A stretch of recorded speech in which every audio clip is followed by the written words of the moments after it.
Vamos passar agora para a análise de alguns casos práticos. Mais ou menos que nem a Larissa fez ontem ali, que tinha umas perguntas assim, mais práticas em relação à análise da prestação de contas. A gente vai ver alguns casinhos aqui agora para dar um indicativo para vocês de como é que seria a análise nessas situações. Se for feita a apresentação da prestação de contas fora do prazo, por exemplo, o beneficiário deveria apresentar a prestação de contas até o dia 15 de junho. No entanto, protocolou no dia 7 de janeiro do ano seguinte. Isso gera uma irregularidade? Não, mas gera uma ressalva. Então, é um caso que vocês teriam que colocar lá regular com ressalva. No caso de pagamento de despesa não prevista no plano de trabalho. Esses são casos reais, tá? Esses casos que eu estou trazendo agora é tudo coisa que em algum momento passou lá pela CGE, os que são mais específicos, assim, né? O beneficiário efetuou o pagamento de despesa não prevista no plano de trabalho. A gente, se for feita a diligência e ele não devolver o valor glosado, irregular. Se devolver o valor glosado, regular com ressalva. Ausência de orçamento prévio. O beneficiário não apresentou os 3 orçamentos e nem comprovou as circunstâncias que inviabilizaram a competição pela aquisição da mercadoria. Essa é uma situação que vai ser regular com ressalva se for realizada uma pesquisa de preço na internet, um orçamento solicitado ou for apresentado um orçamento, né? Se o analista solicitar para o fornecedor, ou irregular, se houver indícios ou provas de conluio entre o beneficiário e o fornecedor. Que foi no caso de uma licitação que tinha indícios de conluio. Uma dúvida.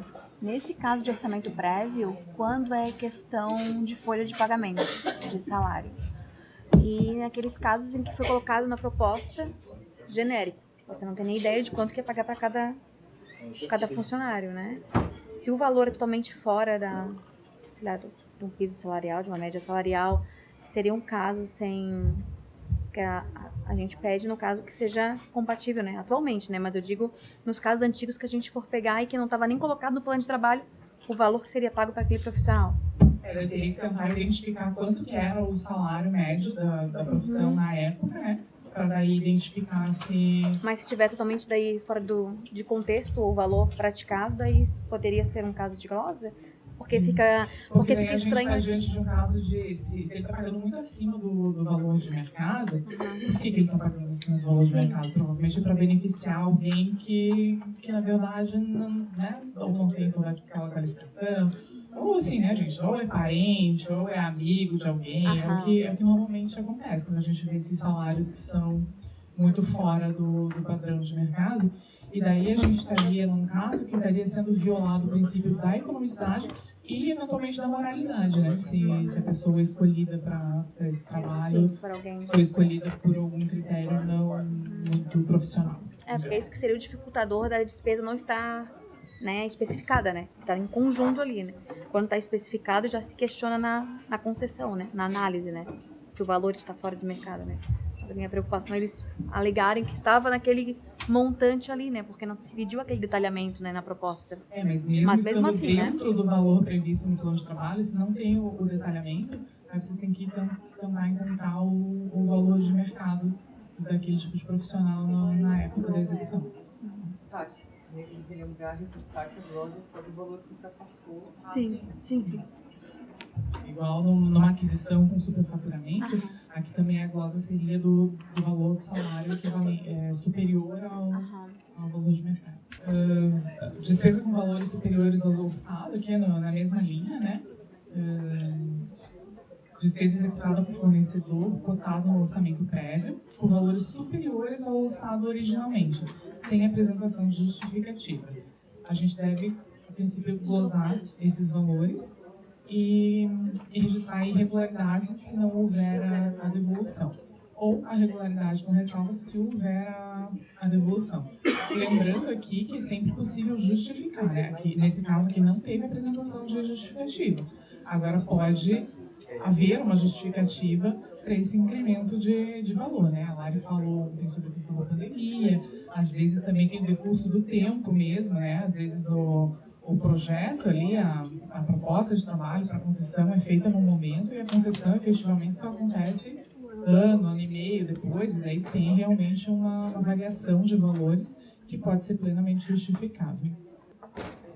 A ausência de assinatura no balancete, a legislação exige, mas se não tiver assinado, também não é caso de irregularidade, é só uma ressalva. Ressarcimento indevido do valor da contrapartida, caso em que o beneficiário aporta a contrapartida em conta específica e após executado o objeto, fica um saldo na conta e o beneficiário se ressarce integralmente desse saldo. Vai ser irregular se o beneficiário não realiza a devolução da parte do saldo pertencente ao Estado, de acordo com a proporção pactuada prevista no instrumento. Ou regular com ressalva se ele realiza a devolução. Daí aqui eu consegui achar um exemplo ali no sistema. Pode passar até aparecer as setinhas ali, Edson. Ó, esse caso, ali no primeiro retângulo em cima, vocês veem que teve ingresso de contrapartida e do repasse, né? Um repasse de R$100 mil e a contrapartida de 26.500, ou seja, existia uma proporção entre repasse e contrapartida que deveria ter sido respeitada no momento da devolução do saldo. E daqui, quando a gente analisa os dispêndios dessa parceria, a gente vê ali o primeiro valor declarado, 124 mil, é a nota fiscal da aquisição que foi feita, era uma máquina agrícola, se não me engano, nesse caso. O segundo foi uma retenção de tributo. O terceiro item ali, os R$12, é tarifa bancária. E os R$23 finais ali, vocês veem, né, clicando no detalhamento desse dispêndio, vocês veem ali que é saldo a devolver, que ele devolveu integralmente para o município. É um valor bem baixinho, mas de qualquer forma deveria ter sido respeitada a proporcionalidade entre o repasse e a contrapartida. Aqui dá até dó, né, de pedir uma diligência para botar dinheiro na conta, devolver para o Estado e tal, por causa de um valor tão baixinho, mas é o correto a ser feito e esses valores nem sempre são baixinhos, né? Tem situações assim de convênios grandes, de milhões de reais, que sobram na conta 50, 100 mil reais, que daí precisa realmente observar essa proporcionalidade. E aqui ainda tem outro detalhe, que ele registrou ali em cima os R$23, que é rendimento de aplicação financeira, né? O que sobrou na conta nesse caso foi rendimento de aplicação financeira. Ele cadastrou errado, ele cadastrou como outros, que deveria ter sido rendimento. Aí já que a gente vai ter que fazer a diligência para ele corrigir, a gente já pede para ele corrigir também o registro ali do ingresso para colocar certinho ali que foi um rendimento.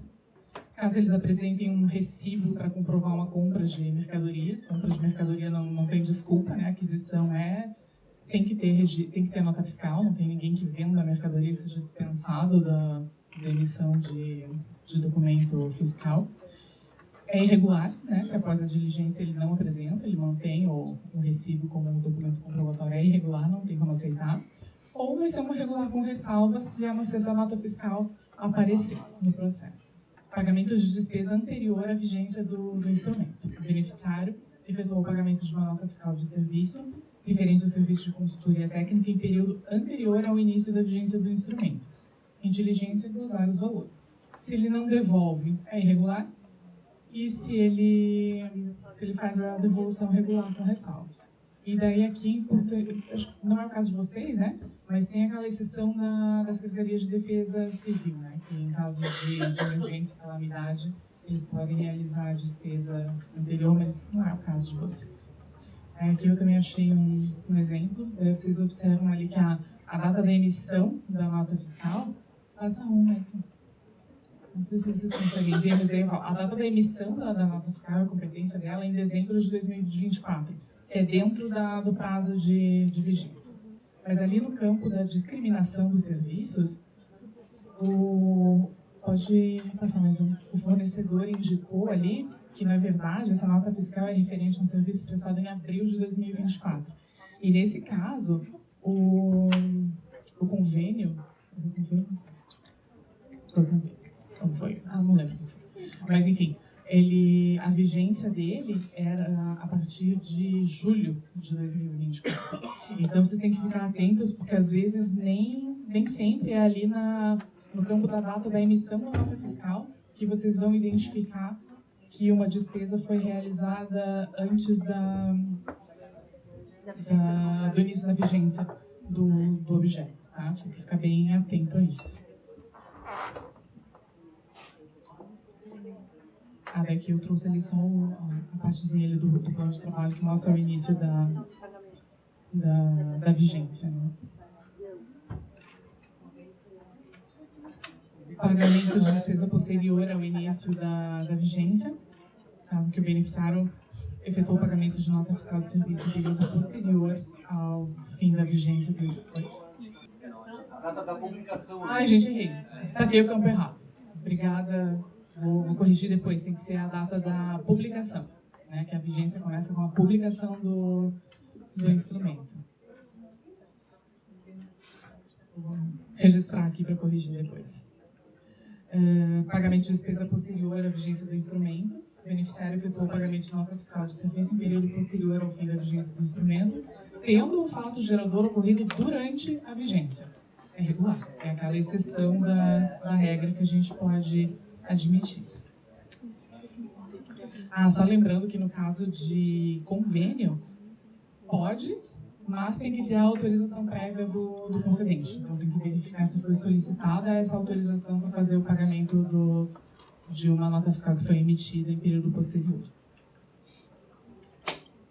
Não aplicação financeira do recurso, o beneficiário não efetuou a aplicação financeira do recurso conforme verificado no extrato bancário. Aqui pode ser caso de realmente não aplicação, ou como a gente viu naquele exemplo que eu mostrei ontem para vocês, que o beneficiário retirou o dinheiro da conta, deixou o dinheiro quase 2 meses fora e depois retornou o dinheiro para a conta. Aí vocês vão ter que fazer o cálculo, né? Vão ter que identificar a rentabilidade dos fundos na época. Vocês vão encontrar a rentabilidade lá no extrato da aplicação financeira, vai ter a rentabilidade para vocês fazerem esse cálculo. E daí vocês têm que... Pode passar. Aqui eu fiz, naquele caso eu fiz o cálculo, tá? Aí vocês têm que pegar ali o valor que deveria estar aplicado. Daí vocês veem ali que em outubro, a quantidade de dias, né? O dinheiro só ficou fora da conta por 9 dias, novembro ficou o mês inteiro, dezembro só ficou fora da conta por 17 dias. Aí vocês vão ter que fazer o cálculo respeitando a quantidade de dias certinho que o dinheiro ficou fora da aplicação financeira, né? Então, nesse caso, a gente tinha visto lá no balancete que ele devolveu para o Estado ele declarou R$395 de rendimento de aplicação financeira e ele devolveu para o Estado, se não me engano, R$340. Quando, na verdade, o rendimento da aplicação financeira deveria ter sido na ordem de R$2.300. Então, esse valor a gente vai ter que exigir que ele faça o ressarcimento ao Estado. Esse caso, Tati, que a gente vai receber uma tabela, não é? Que está sendo Sim, elaborada, a gente está né? trabalhando numa planilha, né?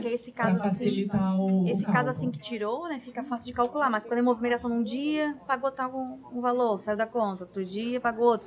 Enquanto ficou, e estava sem aplicação, né? Daí, no caso, teria que ver. Então, Isso, esse caso aqui foi fácil, né? Porque durante o período que o dinheiro ficou inteiro, fora, né? Não aconteceu nenhuma despesa. Isso. Então foi só calcular o rendimento, né? Mas a planilha que a gente está preparando para vocês, ela vai prever assim para vocês irem colocando evento por evento, sabe?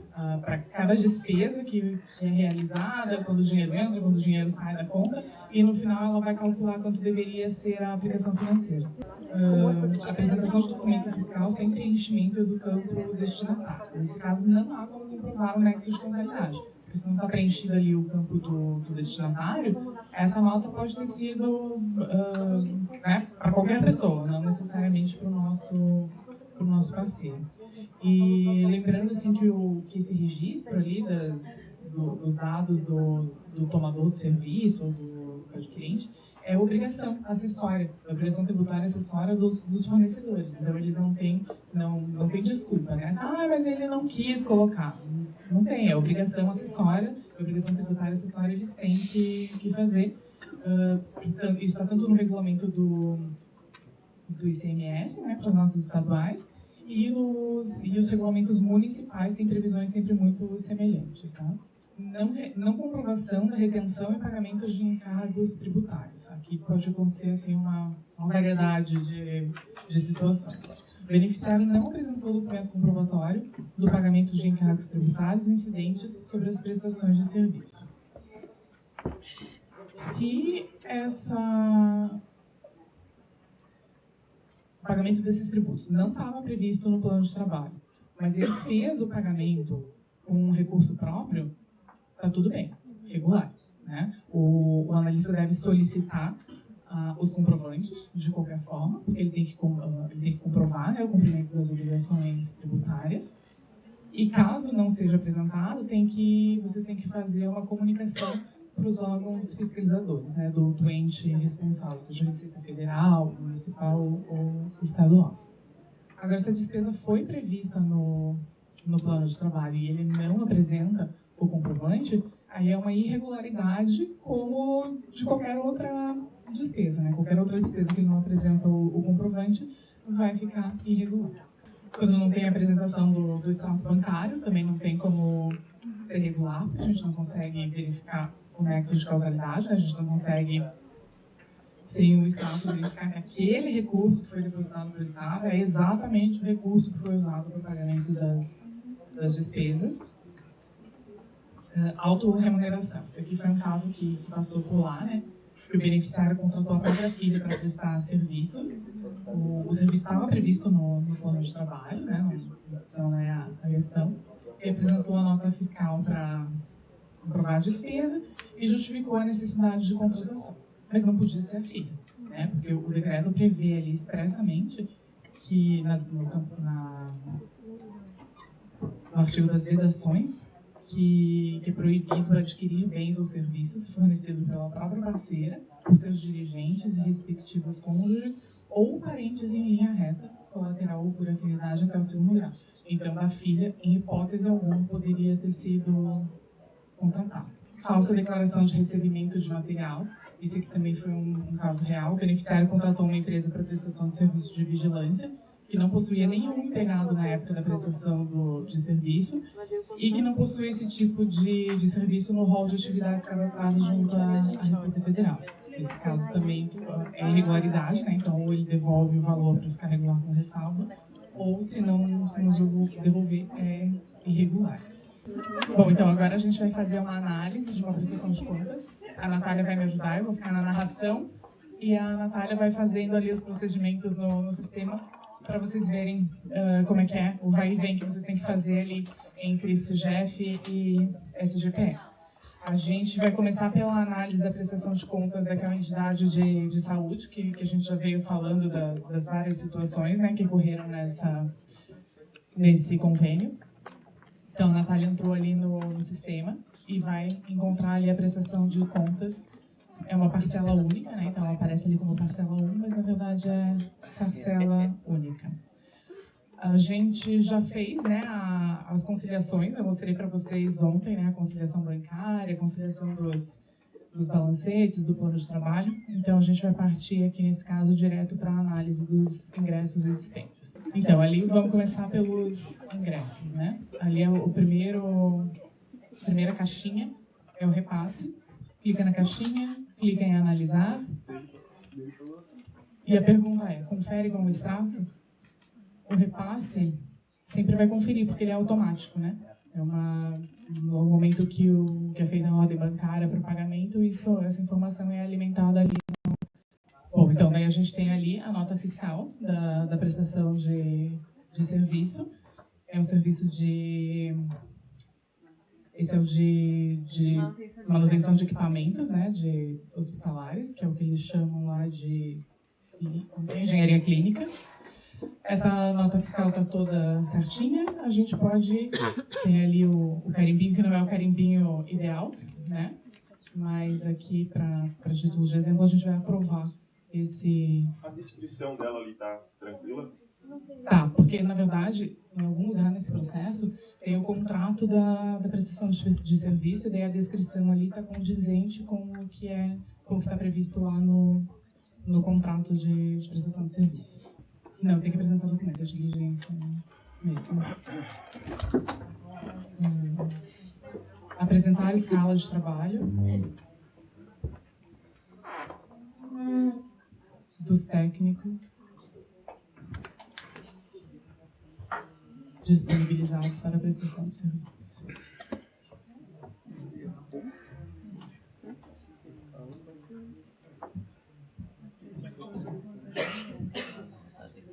Alguém lembra de cabeça qual que é o artigo que fala que a nota fiscal tem que ser detalhada? Eu acho que é o 60. Bom, escreve artigo 3 pontinhos. No caso real, daí vocês vão lá no decreto e olham certinho qual que é o artigo. Tá? 63. Eles estão incisos. É o 63, tá? Do 127. Isso.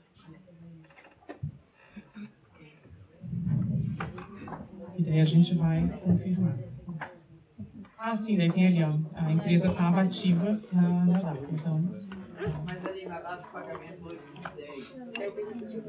O pagamento não foi feito em 18. O recurso não ficou claro. Foi, inclusive a nota fiscal foi emitida, se não me engano, em 17 de... Ah, não, é de 8 mesmo. Essa demissão. Mas lá embaixo não estava escrito outra coisa? Aonde? O conteúdo ali na descrição da nota que teve 3 de setembro.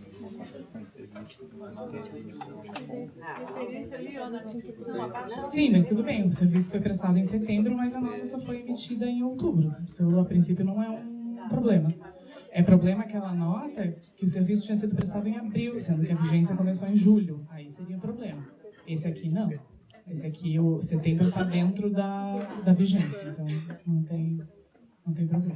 Quando a gente questiona a carga horária, ela colocar em dias. A gente faz O ingresso coloca em dias, a gente Foi em outubro. É que a vigência começou em julho, né? Aí não tem problema. O Gustavo não repassou o dinheiro, mas não... Mas estava vigente, né? Inclusive, se tivesse tido incidência de alguma multa aqui, em decorrência de atraso no pagamento, como o Estado que atrasou o pagamento, eles poderiam arcar essa despesa da multa com o recurso do convênio. Daí agora, os próximos dispêndios ali, o 3, 4, 5, 6 e 7, são as outras notas fiscais dessa mesma empresa. A gente vai glosar esses valores todos, né? Porque eles previram lá no plano de trabalho que pagariam só um mês desse serviço com recurso do convênio. E eles pagaram 6 meses, né? Então ali 3, 4, 5, 6... Eu acho que tem mais um. 2, 3, 4, 5, 6. Eles comprarem 3 kits no mês. não tem problema dele de quantitativo ali, porque só tinha um quantitativo para aquela empresa, né? Isso. O primeiro a gente colocou em diligência para complementar. E o 2, 3, 4, 5 e 6, a gente é obrigado a colocar em diligência, né? Porque a gente não pode reprovar de pronto. Mas é uma despesa que não estava prevista no plano de trabalho. Então, a Natália pode entrar um por um.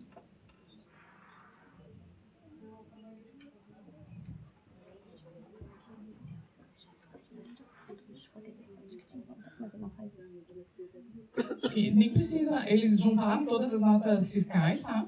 Mas aqui acho que a Natália nem precisa entrar nota por nota, vamos só fazendo ali a diligência. E daí despesa não prevista no plano de trabalho.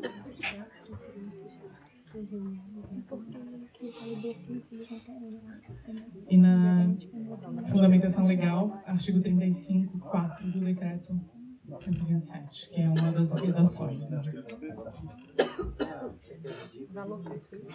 Esse aí é o que eles previram uma unidade? E pagaram 6, né? Então os próximos 5 dispêndios ali, os 2, 3, 4, 5 e 6, a gente Mas eles vai... previram uma unidade no valor de 9.000 e pouco? Isso, o valor estava correto. Que é o valor de um mês da prestação de serviço, né? De acordo com o contrato deles.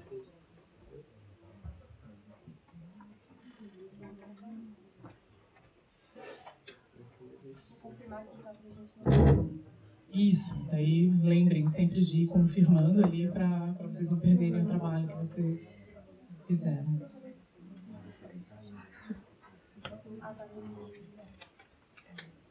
Aí tem aquilo que a gente não consegue, nem predireto, a gente não consegue analisar, daí tem que fechar.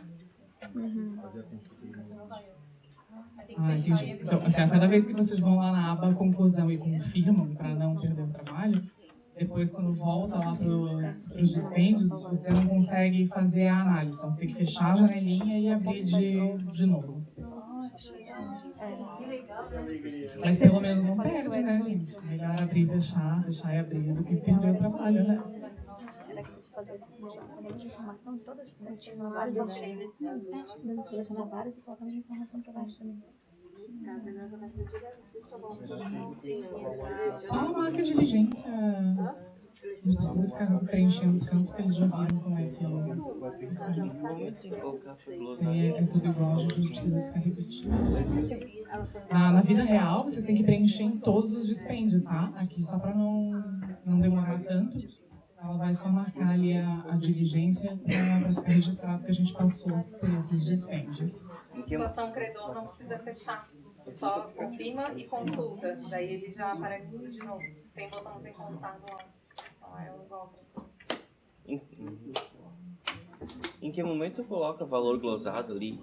Tinha o item de baixo? É ali na análise do dispêndio. Abre... Não, a análise mesmo. Esse aí, Natália, esse 6 que tu tá, abre a análise. Não é. Pode clicar em analisar. Já tá com isso. Ali tem um campo para o valor glosado. Logo depois da análise, tem ali o campinho para o valor glosado. Que nesse caso vai ser o valor total da nota fiscal. Mas aí, nesse caso, na diligência, agora ela já botaria também o valor. Sim. Uhum.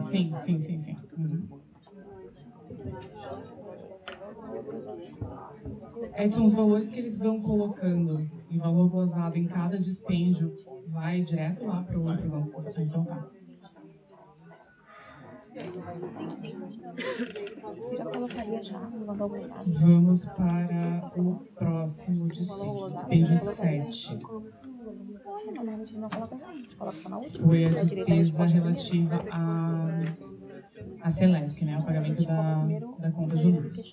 E daí o que a gente observou ali é que eles informaram erroneamente o número do documento. A gente está no número do documento, aquele número ali, o 24447429, que eles informaram ali, é o número da unidade consumidora. Então, a gente vai ter que fazer uma diligência de correção de dados para pedir para eles informarem corretamente o número da nota fiscal. A gente pode ver ali nas páginas 30 a 32, a gente tem aí os documentos, né? A fatura da Celesc.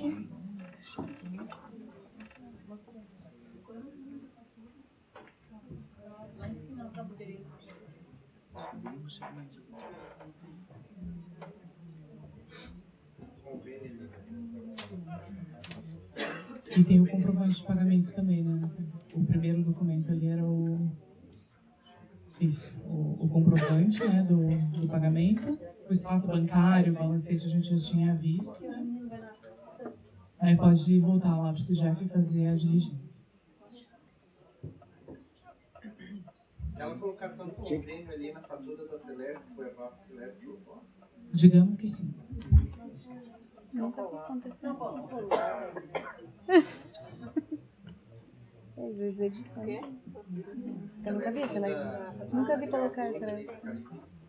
Oi? A fonte da experiência. Que detalhe. Ô, Tati, a questão ali do valor glosado de colocar, mesmo a gente sabendo que pagou erroneamente por ultrapassar do plano de trabalho, né?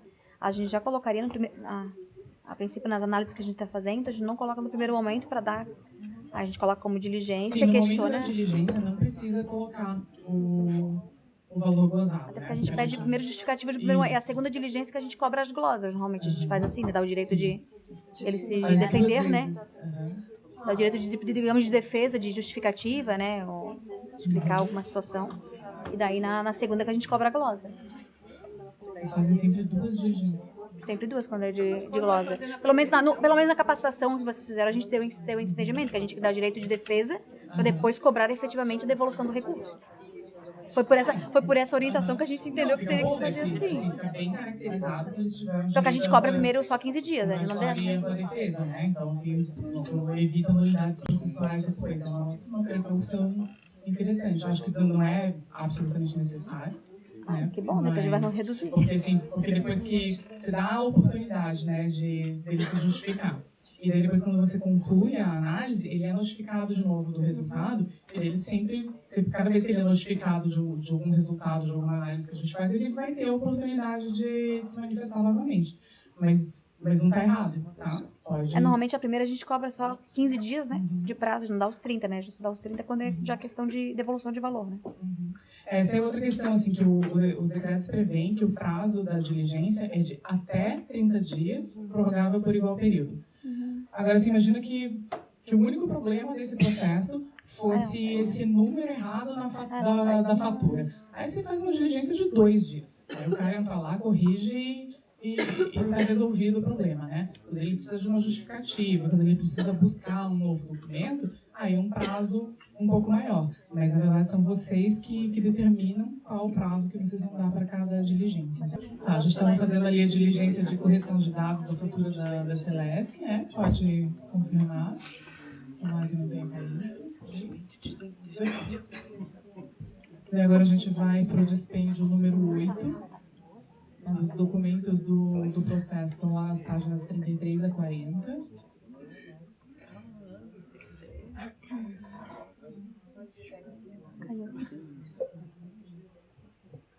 Eu vou ficar feliz se você já pensa.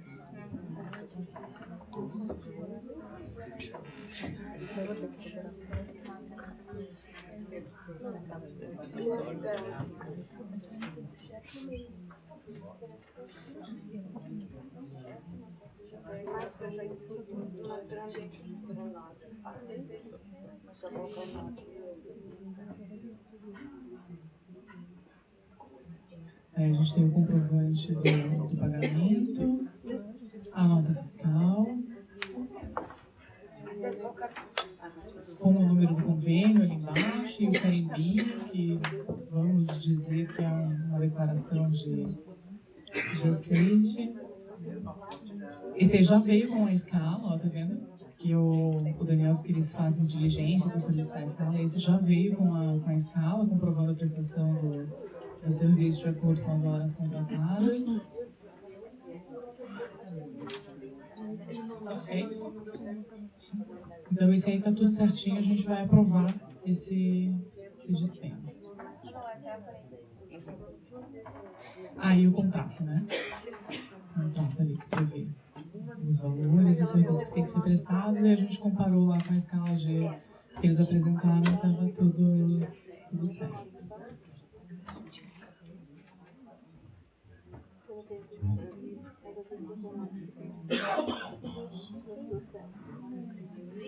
O que está escrito ali na situação favorecida? É que é municipal. É prestação de serviço, né? É uma empresa registrada lá no município de Itajaí, ela não tem inscrição estadual.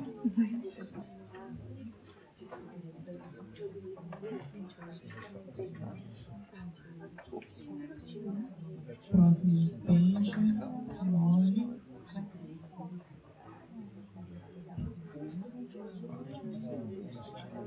Despesa de lavanderia. Os documentos estão lá nas páginas 41 a 44 do processo. O comprovante de pagamento. a nota fiscal. Esse aí foi pago por boleto, mas não vamos entrar nessa polêmica de novo.